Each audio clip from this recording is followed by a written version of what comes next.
Basic മാത്തമാറ്റിക്സിന്റെ പുതിയ അധ്യായത്തിലേക്ക് ഏവർക്കും സ്വാഗതം. ഇന്ന് നമ്മൾ പഠിക്കാൻ പോകുന്നത് ലോസ് ഓഫ് ഇൻഡിസസ്. എന്താണ് ലോസ് ഓഫ് ഇൻഡിസസ് എന്നാണ് ഉദ്ദേശിക്കുന്നത്? നമ്മൾ ഒരു റാഷണൽ നമ്പർ, അതിന്റെ ഇതിന്റെ ബേസ് ഒന്നും എന്നിനെ ഇതിന്റെ ഇൻഡെക്സ് അല്ലെങ്കിൽ എക്സ്പൊണന്റ് എന്നും പറയാം. വളരെ പ്രധാനപ്പെട്ട ഒരു 5 നിയമങ്ങൾ നമുക്ക് ഇന്ന് ഇവിടെ ചർച്ച ചെയ്യാം. First law, a raised to m into a raised to n equals a raised to m plus n. The next, a raised to m divided by a raised to n equals a raised to m minus n. Third one, a into b whole raised to m equals a raised to m into b raised to m.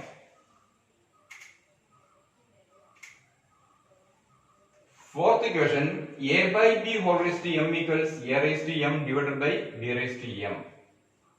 And sixth one, am whole raised to n equals a raised to m into n. ഈ 6 നിയമങ്ങൾ ഇന്ന് നമുക്ക് പഠിക്കാം. ഓരോന്നും എഴുതി നമുക്ക് അതിന്റെ examples ചെയ്യാം. First law, a raised to m into a raised to n equals a raised to m plus n. എന്താണ് ഇതുകൊണ്ട് ഉദ്ദേശിക്കുന്നത്? ഇന്ന് 2 പ്രോബ്ലം ചെയ്യുമ്പോൾ നമുക്ക് മനസ്സിലാവും. 5 raised to 2 into 5 raised to 3 എന്ന് പറഞ്ഞാൽ അപ്പോൾ എന്തായിരിക്കും? ഈ ലോ അനുസരിച്ച് a raised to m into a raised to n equals a raised to m plus n. ഇത് രണ്ടിന്റെയും ബേസ് സെയിം ആണ്. ഏത് മാത്രമേ വ്യത്യാസമുള്ളൂ? അതിന്റെ ഇൻഡിസസ് മാത്രമേ, ഇൻഡെക്സുകൾ മാത്രമേ വ്യത്യാസമുള്ളൂ. അപ്പോ ആ 5, അപ്പൊ ബേസ് ഇവിടെയും സെയിം ആയി എടുക്കുക. ബേസ് 5 തന്നെ. പിന്നെ എന്ത് ചെയ്യണം? 2 plus 3 m plus n, a raised to m into a raised to n, a raised to m plus n. Then 5 raised to 2 into 5 raised to 3 equals 5 raised to 2 plus 3, which is equals 5 raised to 5. ഇതാണ് ഇതിന്റെ answer. 5 raised to 5 എന്ന് പറഞ്ഞാൽ എന്താണ്? 5 raised to 5 എന്ന് പറഞ്ഞാൽ എന്താണ്? 5 നെ 5 times multiply ചെയ്യാം. ഇത് എന്ത് കിട്ടുന്നു അതാണ് അതിന്റെ ആൻസർ. അപ്പൊ എന്ത് ചെയ്യാം? 5 into 5 25, 25 into 25 625 into 5 എന്ന് വരും. 3125 എന്ന് വരും ഇതിന്റെ answer.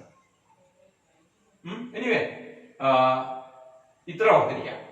5 raised to 2 into 5 raised to equals 5 raised to 2 plus 3 equals 5 raised to 5. Okay, രണ്ടിലധികം വന്നാലും ഇതേ മെത്തേഡ് നമുക്ക് അപ്ലൈ ചെയ്യാം. ഒരു ഉദാഹരണത്തിന്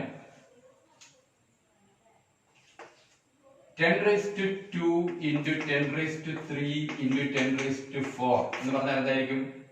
സെയിം ലോ നമുക്ക് അപ്ലൈ ചെയ്ത് ഇവിടെ ചെയ്യുന്നുള്ളൂ. 10 raised to 2 plus 3 plus 7 4 equals 10 raised to 2 plus 3 5 plus 4 10 raised to 9 എന്ന് കിട്ടും ആൻസർ. ഇത് നമുക്ക് സെക്കൻഡ് ലോ എന്താണ്?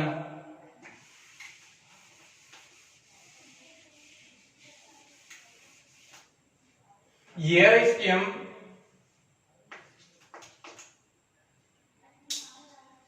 divided by a raised to n. ഇങ്ങനെ പറഞ്ഞാൽ നമുക്കിത് ഇങ്ങനെ എഴുതാം. a raised to m by a raised to n എന്ന് എഴുതുന്നതിൽ വിരോധം സെയിം അല്ലേ? അതെ. അപ്പോ എന്തായിരിക്കും എന്റെ answer? a raised to m minus n, m minus n, a raised to m minus n. അതായത് ഒരു എക്സാമ്പിൾ ചെയ്താല് 8 raised to 5 divided by 8 raised to 3 എന്ന് പറഞ്ഞാൽ എന്തായിരിക്കും? അത് നമുക്ക് എഴുതുമ്പോ 8 raised to 5 by 8 raised to 3 ഇങ്ങനെ എഴുതാം. അപ്പൊ എന്ത് വരും? 8 raised to 5 minus 3 equals 8 raised to 2 എന്ന് കിട്ടും ആൻസർ. സെക്കൻഡ് മനസ്സിലായോ? ശരി, അടുത്ത നമുക്ക് തേർഡ് വൺ ചെയ്യാം. എന്താണ് തേർഡ്? ലോ ആയിട്ട് നമ്മൾ ഇവിടെ എഴുതിയത് a into b whole raised to m equals a raised to m into a raised to n. എന്തായിരിക്കും 5 into 3 whole raised to 3 എന്ന് പറഞ്ഞാൽ എന്തായിരിക്കും 5 raised to 3 into 3 raised to 3 ആയിരിക്കും. 5 raised to 3 എത്രയാണ് 125. 5 into 5 25 into 5 125 into 3 raised to 3 3 into 3 into 3 3 into 3 9 9 into 3 27. ഇത് കിട്ടും. ഇത്ര കിട്ടും ആൻസർ. ഇത് മൾട്ടിപ്ലൈ ചെയ്ത് കിട്ടുന്നതായിരിക്കും ഇതിന്റെ ആൻസർ എന്ന് പറയുന്നത്. ഓക്കെ, ഇനി ഫോർത്ത് ലോ ആയിട്ട് നമ്മൾ എഴുതിയിരിക്കുന്നത് എന്താണ്? a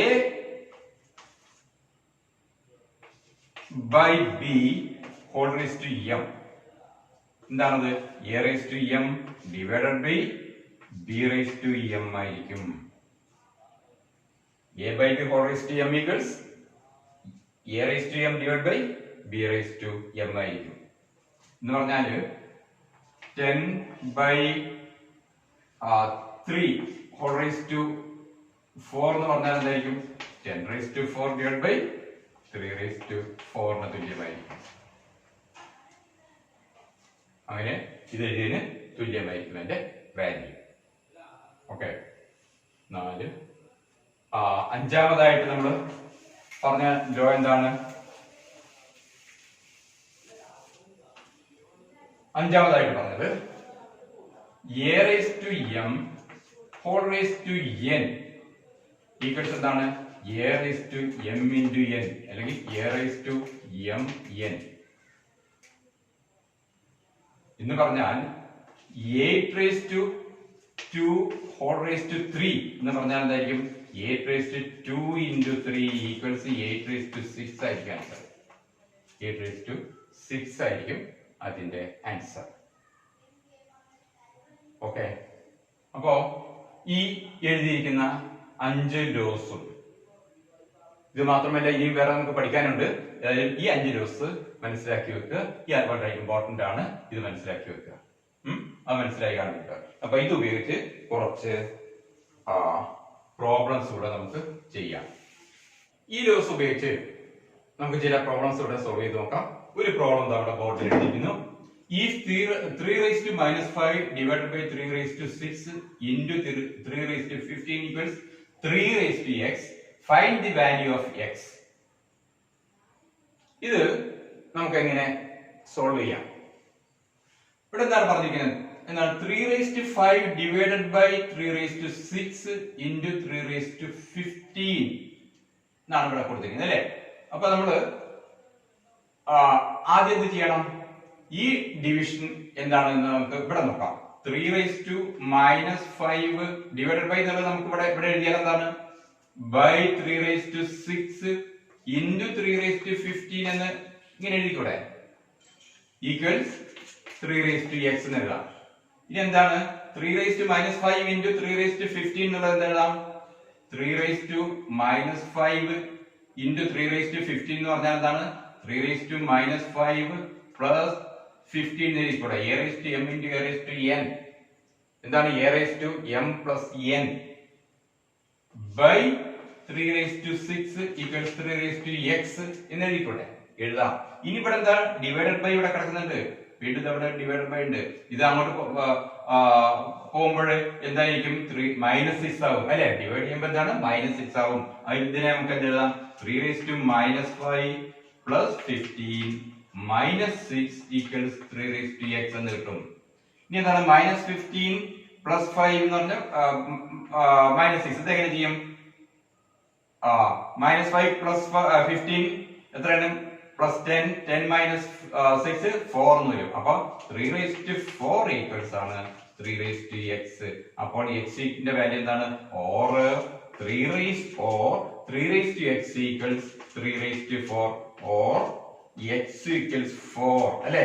3 raised to x 3 raised to 4 x ന്റെ സ്ഥാനത്ത് എന്താണ്? 4 ആണ്. then the value of x equals 4 എന്ന് പറയും. ഓക്കെ, ഒരു പ്രോബ്ലം കൂടി നമുക്ക് ചെയ്യാം. Find the value of x if 25 raised to x minus 3 equals 125 raised to 2s minus 3. 25 raised to s minus 3 equals 125 raised to 2s minus 3 ആയാൽ എക്സിന്റെ value എന്തെന്നാണ് ചോദ്യം. എങ്ങനെ ചെയ്യാൻ പറ്റും? ഇത് ഈ 25നെയും 125നെയും 5ന്റെ പവേഴ്സ് ആയിട്ട് നമുക്ക് എഴുതാം. 5 സ്ക്വയർ ആണ് 25, 5 raised to 3 ആണ് 125, 5 into 5 into 5. അപ്പോൾ നമുക്ക് ആ രൂപത്തിലേക്ക് മാറ്റാം. ഇത് 25 എന്ന് പറഞ്ഞാൽ എന്താണ്? 5 സ്ക്വയർ ആണ്. 5 square whole raise to x minus 3 equals 5 cube whole raise to 2x minus 3 എന്ന് നമുക്ക് എഴുതാം. അതായത് 5 square whole raise to x minus 3 എന്താണ്? a raised to m whole raise to n a raised to mn അല്ലേ? അപ്പൊ ഇതിനെ നമുക്ക് 5 raised to 2 into s minus 3 എന്ന് എഴുതാം. 5 raised to 2 into s minus 3 equals 5 raised to 3 into 2s minus 3 എന്ന് എഴുതാം.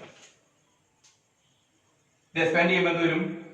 5 raised to 2x minus 6 equals 5 raised to 6x minus 9 എന്ന് നമുക്ക് കിട്ടും. കിട്ടില്ലേ? അപ്പൊ എന്താണ് നമുക്ക് ഇത് ഇക്വേറ്റ് ചെയ്യാം? therefore 2x minus 6 equals എന്ത് വരും? 6x minus 9. therefore 2x minus 6 equals 6x minus 9. ഇനി എന്ത് ചെയ്യണം? x ഉള്ളതെല്ലാം ഒരു സൈഡിലേക്കും അല്ലാത്തത് മറുവശത്തേക്കുമായിട്ട് എഴുതുക. x ഉള്ള ടേം ഇവിടെ വലുത് 6x ആണ്. അപ്പൊ 6x അവിടെ കിടക്കട്ടെ. 2x ആണ് പോകുമ്പോൾ മൈനസ് 2x. ഇനി നമ്പേഴ്സ് ഇങ്ങോട്ട് വരട്ടെ. ഇവിടെ മൈനസ് 6 കിടക്കുന്നു. പിന്നെ മൈനസ് 9 ഇങ്ങോട്ട് വരുമ്പോൾ പ്ലസ് 9. നമുക്ക് എന്ത് കിട്ടാം? 6x മൈനസ് 2x എന്താണ്? 4x equals. അപ്പൊ എന്തുവരും? 9 മൈനസ് 6 എന്തുവരും? 3 എന്ന് കിട്ടും അല്ലെ? മൈനസ് 6 പ്ലസ് 9 എത്രയാണ്? 3 ആണ് വരിക. Or x equals 3/4. എക്സിന്റെ വാല്യൂ എത്ര കിട്ടും? 3/4 എന്ന് കിട്ടും. ഓക്കെ, ഇത്രയും മനസ്സിലായി കാണും അല്ലെ? ശരി, നമുക്ക് നിർത്താം.